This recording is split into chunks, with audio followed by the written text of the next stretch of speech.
ಈ ಥರ ಒಂದು ಸೈಡ್ ಡಿಶ್ ಇದ್ದರೆ ಊಟ ಎಷ್ಟೇ ಬೋರಿಂಗ್ ಆಗಿರಲಿ ಪಾತ್ರೆ ಫುಲ್ಲು ಮುಗಿಸ್ಬಿಡ್ಬೋದು, ಅಷ್ಟು ಟೇಸ್ಟ್ ಆಗಿರುತ್ತೆ. ಮಾಡೋದು ಹೆಂಗೆ ನೋಡೋಣವಾ? ಮೊದಲಿಗೆ ದೊಡ್ಡ ಬದನೆಕಾಯಿನ ಈ ರೀತಿ ಕಟ್ ಮಾಡಿ ಸ್ಲಿಟ್ ಮಾಡಿ ಎತ್ತಿಟ್ಟಾಯಿತು.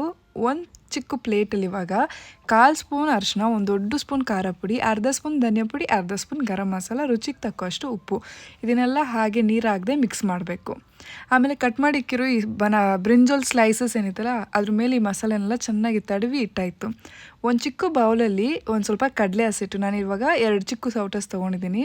ಅದರೊಳಗೆ ಆಲ್ರೆಡಿ ಮಿಕ್ಸ್ ಮಾಡಿ ಮಿಕ್ಕಿರೋ ಮಸಾಲೆ ಏನಿತ್ತಲ್ಲ ಅದನ್ನು ಹಾಕಿ ಹುಣ್ಸಿನ ರಸನ ಒಂದು ಸ್ವಲ್ಪ ಹಾಕಿ ಈ ರೀತಿ ಚೆನ್ನಾಗಿ ಬ್ಯಾಟರ್ ಪ್ರಿಪೇರ್ ಮಾಡಿದೆ. ಇವಾಗ ಆಲ್ರೆಡಿ ಮಸಾಲೆ ಮೇಲೆ ಮ್ಯಾರಿನೇಟ್ ಆಗಿರೋ ಆ ಬ್ರಿಂಜಾಲ್ ಪೀಸಸ್ ಏನಿತ್ತಲ್ಲ ಅದನ್ನು ಫಸ್ಟು ಈ ರೀತಿ ಕಡಲೆ ಹಸಿಟ್ಟಿನ ಮಿಶ್ರಣದಲ್ಲಿ ಹಾಕಿ ಡಿಪ್ ಮಾಡಿ, ನೆಕ್ಸ್ಟ್ ಪ್ಲೇನ್ ಚಿರೋಟಿ ರವೆಯಲ್ಲಿ ಈ ರೀತಿ ಎರಡೂ ಕಡೆ ಡಿಪ್ ಮಾಡಿ ತವ ಮೇಲೆ ಎಣ್ಣೆ ಬಿಸಿ ಆಗಿದ ತಕ್ಷಣ ಎಲ್ಲ ಬ್ರಿಂಜಾಲ್ ಪೀಸಸ್ನ ಈ ರೀತಿ ಹಾಕಿ ಲೋ ಫ್ಲೇಮಲ್ಲಿ 2 ನಿಮಿಷ ಆ ಕಡೆ 2 ನಿಮಿಷ ಈ ಕಡೆ ಸಕ್ಕ ಟೇಸ್ಟ್ ಆಗಿರೋ ಕ್ರಿಸ್ಪಿ ರವಾ ಬ್ರಿಂಜಾಲ್ ಫ್ರೈ ರೆಡಿ ಆಗುತ್ತೆ.